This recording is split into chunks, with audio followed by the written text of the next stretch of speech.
ব্রিজের রেলিংয়ের ওপর দাঁড়িয়ে যখনই লাফ দিতে যাব তখনই অচেনা একটা মেয়ের হাতে থাপ্পড় খেয়ে আত্মহত্যার চিন্তা আপাতত মঙ্গল গ্রহে চলে গেছে। গালে হাত দিয়ে চিন্তা করছি আমাকে থাপ্পড় মারার কারণ কি। লাফ দিতে যাচ্ছিলাম তখন কে যেন পাটা জড়িয়ে ধরে, তাই আর লাফ দেওয়া হয়নি। মেয়েটার দিকে ভালো করে তাকিয়ে দেখি কালো জিন্স প্যান্ট, কালো হুডি, কালো একটা মাস্ক, হুডির টুপি মাথায় দেওয়া, সব কিছুই কালো।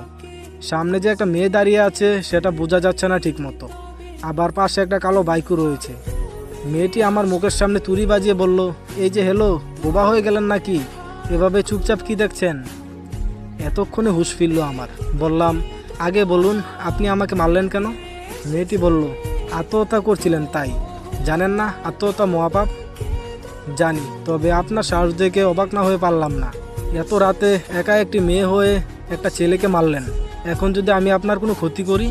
মেয়েটি বোধহয় হাসলো। হাসির কি বললাম? এই আপনি হাসছেন কেন? হাসির মতো তো কিছুই বলিনি। মেয়েটি বলল, আপনি বোকার মতো কথা বলেন। মানুষ এতটাও অকৃতজ্ঞ নয় যে যে তার জীবন বাঁচিয়েছে তার ক্ষতি করার চিন্তা করবে। বাহ, চমৎকার কথা বলেছে তো মেয়েটা। আপনার বুদ্ধি আছে বলতে হবে। মেয়েটি বলল, এতটুকু বুদ্ধি নিয়ে চলতে হয়। যাই হোক, এখন বলুন বলদের মতো মরতে যাচ্ছিলেন কেন? আরে মেয়েটা তো আজব, আমাকে বলদ বলল। সোজা সাপটা উত্তর দিলাম, আমার প্রেমিকার বিয়ে হয়েছে, সে বেমানি করেছে আমার সাথে। আজীব ব্যাপার, আমার কথা শুনে মেয়েটা খিলখিল করে হাসছে। আমার কষ্টের কথা শুনে সে হাসছে। মনে কি মায়া বলতে কিছুই নেই? মেয়েটি বলল, এতটুকুই? এই সামান্য কারণে আপনি জীবনটা শেষ করতে যাচ্ছিলেন? আমি মিষ্টি চাঁদের দিকে তাকিয়ে দীর্ঘ একটা শ্বাস ছেড়ে বললাম, আরও কারণ আছে। সে আমার বড় ভাইকে বিয়ে করেছে, আর পরিবারের সবার কাছে আমি অবহেলার পাত্র। মা বাবা জানতো আমাদের সম্পর্কের বিষয়টা, তারপরেও তারা বিয়েটা আটকায়নি, আমার অনুপস্থিতিতে বিয়ে দিয়ে দেয়। এবার মেয়েটিও একটা লম্বা শ্বাস ছাড়লো, তার কণ্ঠটাও শীতল হয়ে এলো। বলল, চলুন সামনে হাঁটা যাক। হাঁটবেন? আচ্ছা চলুন। তারপর আমরা হাঁটা ধরি। এখন পর্যন্ত কেউ কারো নামই জানলাম না। হঠাৎ সে বলে উঠল, সত্যি পরিবারের কাছে এমন ব্যবহার পাওয়া খুব কষ্টের, এর থেকে মৃত্যু যন্ত্রণাই শ্রেয়। কিন্তু মা বাবা কী করে সন্তানের উপর এতটা কঠোর হতে পারে? তারা কি সত্যিই আপনার মা বাবা? আমি বললাম, জি, ঠিকই ধরেছেন। তারা আসলে আমার আপন মা বাবা নয়। শুনেছি যখন ছোট ছিলাম তখন তারা আমাকে দত্তক নিয়েছে। আমি তো এটাও জানি না যে আমার আসল বাবা মা আদৌ বেঁচে আছে কি না। ছোটোবেলা সবাই খুব ভালোবাসতো আমায়, বিশেষ করে মায়ের ভালোবাসাটা পেতাম সবচেয়ে বেশি। আস্তে ধীরে যখন বড় হতে শুরু করি তখন আমার প্রতি মায়ের ভালোবাসা দেখে বড় ভাই হিংসায় জ্বলে যেত। আমি তাকে আপন ভাই ভাবতাম ঠিকই, কিন্তু তার চোখে আমি নিতান্তই উটকো একটা ঝামেলা। তাই সে উঠতে বসতে বাড়ির সকলের চোখে আমাকে যে কোনো মূল্যে অপরাধী সাজাতো। আমিও কখনো তাকে কিছুই বলতাম না। তাদের নুন খেয়েছি, ছোট থেকে বড় করেছে, এই তো অনেক। এগুলো তো নিজের মা বাবাও করতে পারতো, তাই কখনো অকৃতজ্ঞ হয়ে ওঠা হয়নি। আস্তে আস্তে পরিবারের চোখে সবচেয়ে বাজে মানুষ হয়ে গেলাম। সন্তানের মতো ভালোবেসেছিল, ফেলে তো আর দিতে পারবে না, তাই বাড়ির এক কোণে ফেলে রাখতো আমাকে। আমার প্রেমিকা ছিল বড়লোক বাবার একমাত্র মেয়ে, আর ছেলে মস্ত বড় অফিসার, মাসে লাখ টাকা উপার্জন করে। এদিকে আমি একটা বেকার ব্যর্থ প্রেমিক। বিয়ে না দেওয়ার কোনো কারণই ছিল না। আমি আমার বাবা মাকে কখনোই ক্ষমা করব না। ইতিমধ্যে চোখের কোণে পানি এসে জমাট বেঁধেছে। চোখের পলক ফেলতে টুপ করে মাটিতে পড়ে গেল 2 ফোঁটা পানি। মেয়েটা বলল, কাঁদবেন না। সময় এবং পরিস্থিতির সাথে নিজেকে খাপ খাইয়ে চলার নামই হচ্ছে জীবন, সেটা হোক সুখের কিংবা দুঃখের। সময় আর পরিস্থিতি তো বোঝে না আপনি এখন সুখে আছেন নাকি কষ্টে আছেন। ভাগ্য নিজেকে পরিবর্তন করে নিতে হয়। জীবনে যুদ্ধ না করলে জীবনটাকে কখনোই উপলব্ধি করা সম্ভব হয়ে ওঠে না। মেয়েটার কথাগুলো শুনে বললাম, খুব সুন্দর করে কথা বলেন তো আপনি। মেয়েটা বলল, দেখবেন আবার প্রেমে পড়বেন না যেন। মেয়েটির কথা শুনে আমি ভ্যাবাচ্যাকা খেয়ে বললাম, মুখের ওপর কেউ এভাবে বলে? মেয়েটা বলল, জি, সব কিছু মুখের ওপর বলার চেয়ে উত্তম আর কিছুই নেই। মনের ভিতর এক, মুখে আরেক, এমন মানুষের মতো ভয়ঙ্কর পৃথিবীতে আর কিছুই হতে পারে না। মেয়েটার কথা যতই শুনছি ততই অবাক হচ্ছি। সব কিছু কতটা গভীরভাবে চিন্তা করে। এভাবেও চলা যায়? আচ্ছা, আত্মহত্যা করলে কি সব কিছু সমাধান হয়ে যায়? মেয়েটির এমন প্রশ্নের কী জবাব দিব বুঝতে পারছি না। মেয়েটি আবার বলল, হ্যালো ব্রো, চুপ আছো যে? আমি বললাম, জানি না, তবে সবার থেকে নিজেকে আড়াল করে নিতে চেয়েছিলাম। কথাটা শুনে মেয়েটা একটা হাসি দিল আর বলল, আপনি বড্ড বোকা। যার জন্য মরতে গিয়েছিলেন সে কিন্তু একবারও আপনার জন্য চোখের পানি ফেলতো না। সে তো তার জন্য পারফেক্ট জীবনসঙ্গী খুঁজেছিল, সেটা পাওয়া হয়ে গেছে। তাহলে সে কেন ভাববে তার অতীত নিয়ে? বেঈমানরা কি কখনো কাজে শুনেছেন? না। তাহলে বোকার মতো কেন মরতে বসেছিলেন? শক্তি রেখে যারা চলে তারা কখনোই হারে না। ব্যর্থতা একটা পরীক্ষা মাত্র। স্বীকার করুন, কি ঘাটতি রয়েছে দেখুন, পূরণ করুন। যতক্ষণ না সফল হন, শান্তির ঘুম ত্যাগ করুন, লড়াই করুন। সফলতা হেঁটে হেঁটে আপনার কাছে আসবে। আমরা যখন ছোট ছিলাম, হাঁটার পথে হাজারবার হোঁচট খেয়ে পড়ে গেছি। তখন কি আমরা পড়েই ছিলাম? না, উঠে দাঁড়িয়ে আবার হাঁটতে শুরু করেছি। তাই তো আজ এখন নিজের পায়ে হাঁটতে পারি। তখন যদি চেষ্টা না করে ব্যর্থ হয়ে পড়ে থাকতাম, তাহলে আজ সমাজের কাঁধে বোঝা হয়ে থাকতাম। চলতি পথে হোঁচট খেয়েছেন, ঘাবড়াবেন না, উঠে দাঁড়ান। দরকার হলে কিছুটা সময় বিশ্রাম নিয়ে আবার চলতে শুরু করুন। থেমে গেলে সফলতার দ্বারের কাছে পৌঁছাবেন কিভাবে? বেঈমানদের জন্য নিজেদের কষ্ট দেয় তো বোকারা। অন্যের জন্য নয়, নিজের জন্য বাঁচুন। বাঁচার জন্য লড়াই করুন। নিজেকে এমনভাবে তৈরি করুন যাতে আপনাকে যারা অসফল দেখতে চায়, যারা আপনার কষ্টের কারণ, তারা যেন জ্বলে পুড়ে ছাই হয়ে যায়। জানি না মেয়েটা কে, তবে তার অনুপ্রেরণামূলক বার্তা পেয়ে খুব করে বাঁচতে ইচ্ছে করছে। সাত জাগছে পুনরায় জীবনটাকে জানবার। হ্যাঁ, আমি বাঁচব, নিজের জন্য হলেও বাঁচব। এভাবে যদি সবাই ভাবতো তাহলে বিচ্ছেদের পর এত মৃত্যুহার বাড়তো না। মেয়েটা বলল, আপনার মনটা ভীষণ খারাপ, চলুন আপনাকে নিয়ে একটু ঘুরে আসি, যদি মন ভালো হয়। মেয়েটি বাইকে ওঠে বাইক স্টার্ট দিল। আমিও সাত পাঁচ না ভেবে উঠে বসলাম। জানি না সে কোথায় নিয়ে যাচ্ছে, তবে ভালোই লাগছে ভীষণ। আমি ভাবছি, প্রচুর ভাবছি। কি ভাবছি সেটা নিজেও জানি না, তবে ভাবতেও ভালো লাগছে। অগুছালো চিন্তাগুলোকে গুছিয়ে নিলাম খানিকক্ষণের মধ্যেই। হঠাৎ সে বাইকটা থামায়। ঝাঁকুনি খেয়ে ভাবনা থেকে বেরিয়ে এলাম।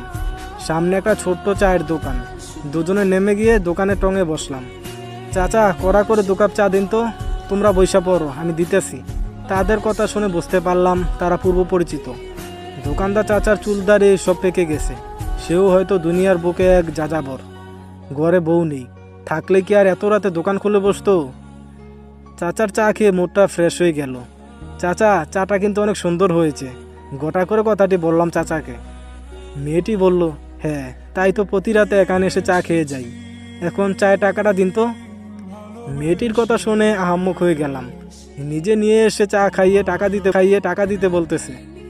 মেয়েটি আবার বলল, এত অবাক হওয়ার কিছু নেই। ভাবছেন আমি নিয়ে এসে টাকা কেন দিতে বলছি? ভেবেও লাভ নেই, কারণ একটা ছেলের সামনে একটা মেয়ে বিল দিবে, এটা কিন্তু ছেলেটার জন্য অপমানের বিষয়। বেশি কিছু না ভেবে চাচাকে একটা 100 টাকার নোট বাড়িয়ে দিলাম। সে হাসছে। বাজান, আমার কাছে ভাঙতি নাই, বাকিটা দিতে হবে না চাচা, রেখে দিন। তারপর আবার হাঁটা ধরি। আচ্ছা, আমি না হয়ে প্রেমে ছেঁকা খেয়ে ব্যর্থ হয়ে মরতে এসেছিলাম, কিন্তু আপনি এত রাতে বাইরে কি করেন? মেয়েটি মুহূর্তের মধ্যে উত্তর দিল, ওই যে নিজের জন্য বাঁচতে, সুখের খোঁজে ছুটে চলা এক গন্তব্যহীন পাখি আমি। আমি অবাক হয়ে বললাম, মানে ঠিক বুঝলাম না।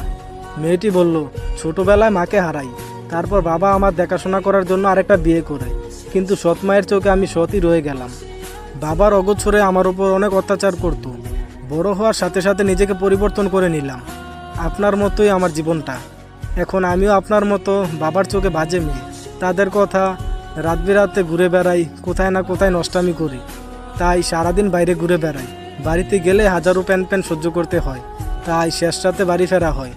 আমার সঙ্গী ওই বাইকটাই। যার মা নেই সে বোঝে মা না থাকার কষ্ট। তারপর মেয়েটি আমাকে বাড়ির সামনে এসে নামিয়ে দিল।